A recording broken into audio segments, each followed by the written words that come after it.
ये नोटिस है जो रेखा गुप्ता जी की अपनी विधानसभा शालीमार बाग के इंदिरा कैंप में लगवाया गया है।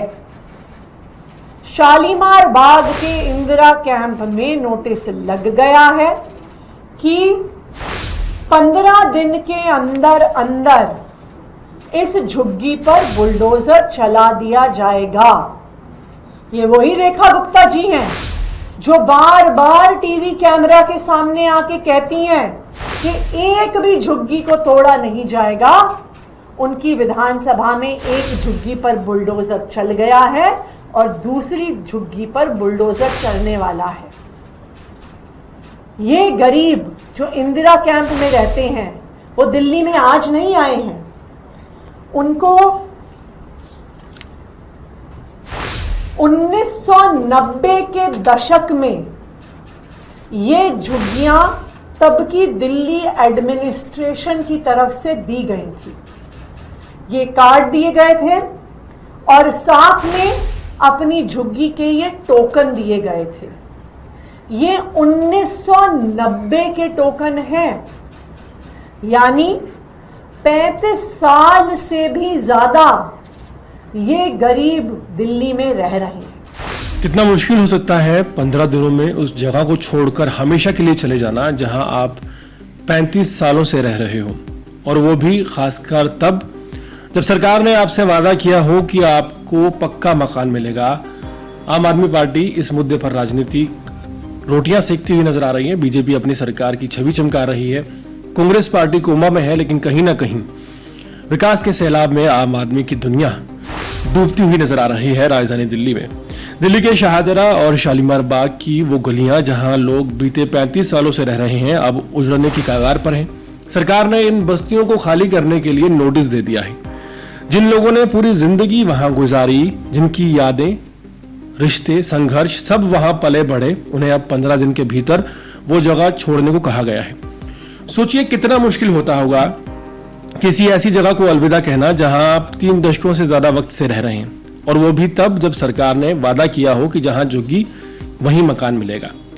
शालीमार बाग का इंदिरा कैंप और शाहजरा का लाल बाग बस्ती के लोग सरकार से सिर्फ इंसाफ मांग रहे हैं। ये बस्तियां 1990 में बसी थी। लोगों को आवंटन कार्ड मिले थे, यानी सरकार ने उन्हें वहां बसने दिया। अब वही सरकार अचानक कह रही है कि यहां से निकल जाओ। लालबाग की झुग्गियों को 31 जुलाई को तोड़ने का प्रोग्राम बना लिया गया है। एक तरफ आम आदमी पार्टी है, इस मुद्दे पर खुलकर विरोध कर रही है। नेता प्रतिपक्ष आतिशी ने, जो कि पूर्व मुख्यमंत्री भी रही हैं, कॉन्फ्रेंस कर बताया कि मुख्यमंत्री रेखा गुप्ता ने अपने विधानसभा क्षेत्र में नोटिस जारी किया है। उन्होंने कहा कि प्रधानमंत्री नरेंद्र मोदी ने खुद कहा था कि बिना वैकल्पिक मकान दिए किसी को हटाया नहीं जाएगा। फिर भी दिल्ली में बीते 6 महीनों में लगातार झुग्गियां तोड़ी जा रही। आतिशी ने गरीबों की ताकत की भी बात की। उन्होंने कहा कि इन झुग्गी वासियों को कम नहीं समझना चाहिए बीजेपी को। इन्हीं से शहर चलता है और जरूरत पड़ी तो ये शहर रोक भी सकते हैं। वहीं शालीमार बाग की पूर्व विधायक वंदना कुमारी का कहना है कि ये जो नोटिस है ये खुद मुख्यमंत्री के इलाके में 23 जुलाई को जारी हुआ। लेकिन सवाल यह है कि क्या सिर्फ प्रेस कॉन्फ्रेंस करके, सड़कों पर बयानबाजी करके गरीबों का दर्द मिटाया जा सकता है? आम आदमी पार्टी जहां इस पूरे मुद्दे पर सियासी रोटियां सेक रही है, वहीं बीजेपी अपनी सरकार की विकासवादी छवि को चमकाने में लगी है। कांग्रेस तो इस पूरे मामले में कहीं दिखाई ही नहीं देती। असल में सियासी लड़ाई के बीच पिस रहा है तो वो है आम आदमी, जिसकी पूरी दुनिया अब खतरे में है। 15 दिन, क्या इतने कम वक्त में कोई परिवार जो 3 पीढ़ियों से एक जगह पर रह रहा हो, अपना सारा सामान समेटकर, अपनी जमीन, अपनी यादें, अपने रिश्ते छोड़कर कहीं जा सकता है? एक बहुत बड़ा सवाल है, और यह सवाल इसलिए है क्योंकि अब नोटिस आ गया है। पूरे मामले पर आपकी जो राय है वो भी बताइएगा, लेकिन इस पूरे मुद्दे पर सबसे बड़ा सवाल ये है कि क्या विकास का मतलब सिर्फ बड़ी बड़ी इमारतें, सड़कें और मॉल्स हैं? क्या इस विकास की रफ्तार में उन लोगों की कोई जगह नहीं जो सालों से इस शहर की नींव को मजबूत कर रहे हैं? क्या उस गरीब आदमी की हमें कोई जरूरत नहीं? झुग्गी हटाओ अभियान के नाम पर अगर सरकारें सिर्फ जमीन खाली कराने और फाइलों में टिक मार्क लगाने का काम कर रही हैं, तो ये बहुत खतरनाक संकेत है। गरीबों को उजाड़ने से पहले उनके लिए विकल्प देना सरकार की जिम्मेदारी है। ये कोई एहसान नहीं है जो वो गरीबों को करेंगे।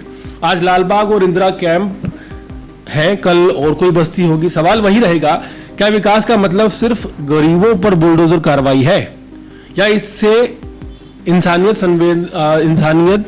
संवेदना और इंसान की भी कोई जगह है? पूरे मामले पर राय क्या है, कमेंट सेक्शन में जरूर बताइएगा।